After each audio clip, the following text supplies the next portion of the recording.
Ku menerima sepucuk surat cinta. Bukannya aku tak mau baca, tapi ku sudah berpunya.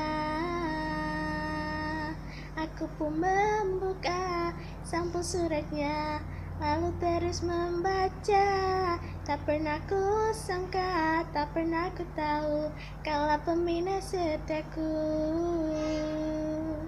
Hentikanlah hajatmu, kalaulah aku yang kau mahu. Ku tak mau, karena kau perlu tahu, ku sudah berpunya. Oh, kau cantik, kau baik, kenapa kepadaku kau beri? Pilihlah mereka yang menunggumu